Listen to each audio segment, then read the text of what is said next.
Class 12-এর third সেমিস্টারে যারা তোমরা উঠলে তাদের জন্যই আজকের এই ভিডিওটা।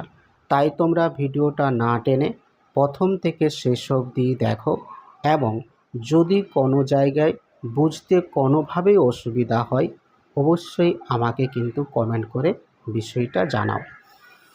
দেখো, মাতৃভাষা বাংলাতে আমাদের দুটো বই কিন্তু রয়েছে, এটা আমরা জানি বা অলরেডি জেনে গেছি। একটা হচ্ছে সাহিত্যানুশীলন বই, আমি যেটা বলি গল্প কবিতার বই। আরেকটা বই হচ্ছে বাংলা ভাষা ও সংস্কৃতি, ঠিক আছে?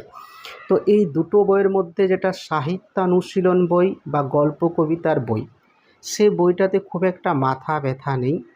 প্রত্যেকটা মুহূর্ত যদি আমরা সেই বিষয়গুলোকে ভালোভাবে রপ্ত করি, যে গল্প রয়েছে, কবিতা রয়েছে, আন্তর্জাতিক গল্প রয়েছে, ভারতীয় কবিতা রয়েছে, এই বিষয়গুলো যদি আমরা পরপর অর্থাৎ 3 দিন 4 দিন অন্তর অন্তর যদি টেক্সটটা পড়ি, সবার আগে কিন্তু টেক্সট বইটা আমাদের পড়তে হবে।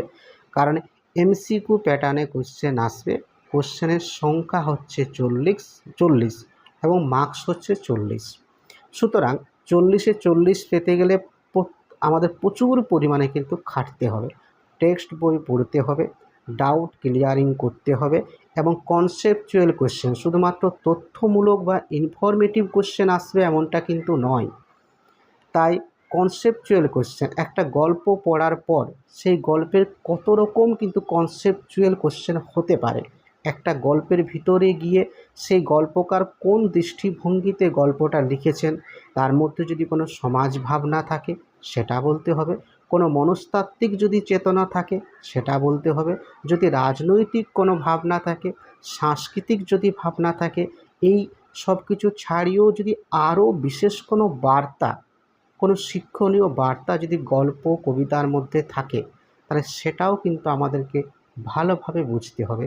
কারণ ওখান থেকেও কোশ্চেন কিন্তু আসতে পারে, বা যেটা আমরা বলছি কনসেপচুয়াল কোশ্চেন। প্রত্যেকটা কনসেপ্ট আমাদের কিন্তু ক্লিয়ার থাকতে হবে, তাহলে 40-এর মধ্যে 40 পাওয়াটা আমাদের কাছে খুব সহজ। অফলাইনে আমার ক্লাস কিন্তু অলরেডি শুরু হয়ে গেছে। খুব শীঘ্রই আরও একটা তোমাদের দাবি মতো, যারা আমাকে বারবার কিন্তু ফোন করছো, তাদের উদ্দেশ্যে আরও একটা নতুন ফ্রেশ ব্যাচ শুরু হবে এই 2-1 দিনের মধ্যেই। তাই যারা কিন্তু নাম লেখাতে চাও অবশ্যই কিন্তু আমার সাথে যোগাযোগ করো। 40-এর মধ্যে 40 তুমি কিভাবে পাবে, আমি তোমাকে রাস্তাটা বাতলে দেব, পথটা দেখিয়ে দেব। বাকি যা কিছু কাজ সেটা তোমাকেই কিন্তু করতে হবে, আমি কেউ নই। তোমাকে রাস্তা একটা দেখিয়ে দেব সুন্দরভাবে, সেই রাস্তায় তোমাকে ভালোভাবে হাঁটতে হবে। যে বিষয়গুলো কিন্তু আমি ক্লাসে বুঝিয়ে দেব সেইগুলো নোট করে যেতে হবে, সেইগুলোই যে আসবে এমন কিন্তু কোনো কথা নেই। কিন্তু সেই জায়গা থেকে বরাবরই আমরা দেখে আসছি কিছু না কিছু কোশ্চেন বা কোনো না কোনো কোশ্চেন করার প্রবণতা কিন্তু সেই জায়গাটা থেকেই প্রবল সম্ভাবনা রয়েছে। এখন আসল কথাতে আসি, তাহলে গল্প কবিতার বই থেকে খুব একটা বেশি সমস্যা আমাদের নেই।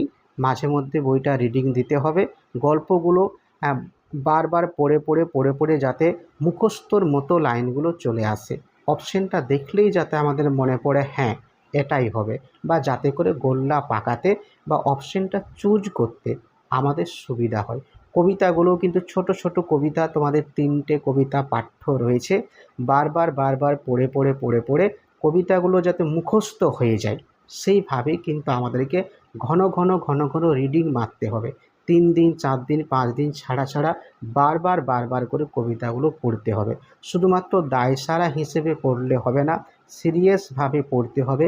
পরীক্ষা যে তুমি 4 মাস 5 মাস পরে দেবে, এবং তোমার যে একটা টার্গেট আছে যে 40-এর মধ্যে 40 কিংবা 39 38 পাওয়া, তাহলেই তুমি কিন্তু পাবে।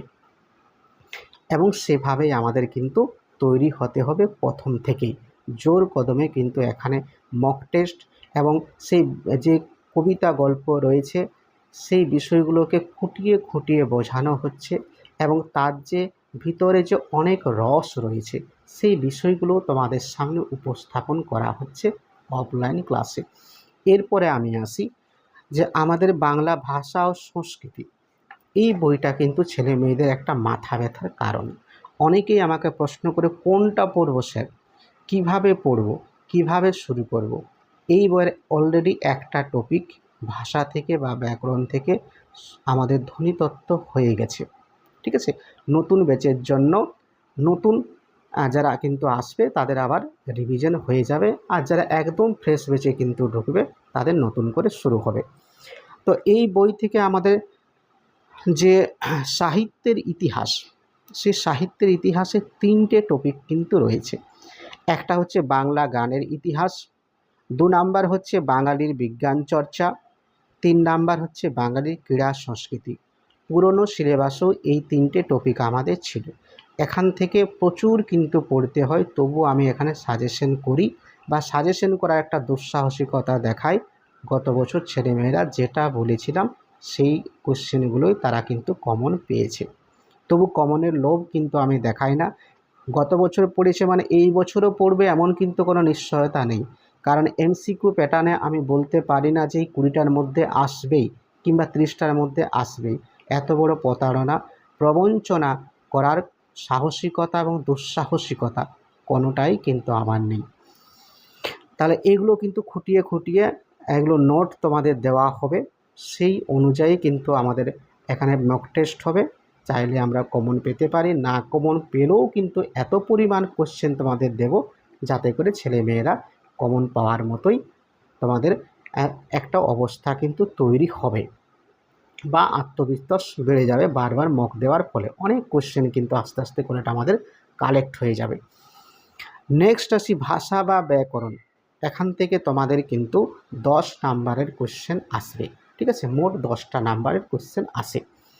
প্রথমে আছে ভাষা বিজ্ঞান ও তার শাখা প্রশাখা, এর অনেকগুলো ভাগ আছে। যখন বিষয়টা আলোচনা করব ক্লাসে তখন ডিটেলস কিন্তু বলবো। সুন্দর করে টেকনিকের মাধ্যমে এগুলো পড়ানো যায়, সুন্দরভাবে উপস্থাপন করা যায়, ছেলেমেয়েরা খুব সহজভাবে বিষয়গুলো বুঝতে পারে। এগুলো অফলাইনে ক্লাসে সুন্দরভাবে আলোচনা করা হবে। নেক্সট হচ্ছে ধ্বনিতত্ত্ব, এটা আমাদের আলোচনা অলরেডি হয়েছে। সুন্দরভাবে অভিনব টেকনিকের মাধ্যমে সহজ সহজ অঙ্কের ফর্মুলার মাধ্যমে বিষয়গুলো আমরা ক্লাসে বুঝেছি। যারা নতুন আসবে তাদের কিন্তু বুঝিয়ে দেওয়া হবে। নেক্সট শব্দার্থ তত্ত্ব, এটাও কিন্তু খুব সহজ একটা বিষয়, পুরো একদম অঙ্কের ফর্মুলা। এই ব্যাকরণটা পুরো অঙ্কের ফর্মুলার উপরে কিন্তু দাঁড়িয়ে আছে। বিজ্ঞানসম্মত উপায়ে নতুন নতুন ফর্মুলা তৈরি করা হয়েছে যাতে করে ছেলেমেয়েরা সহজেই কিন্তু বিষয়টা আত্মস্থ করতে পারে বা বুঝতে পারে। এবং সেখানে এই যে 10 নাম্বার মধ্যে 10টা নাম্বার কিভাবে তোমরা কালেক্ট করতে পারবে সহজ উপায়গুলোও কিন্তু আমি বলে দেব। অফলাইন ক্লাস কিন্তু আমাদের অলরেডি চলছে, যারা ইচ্ছুক তারা চলে আসতে পারো। ধন্যবাদ প্রত্যেককে।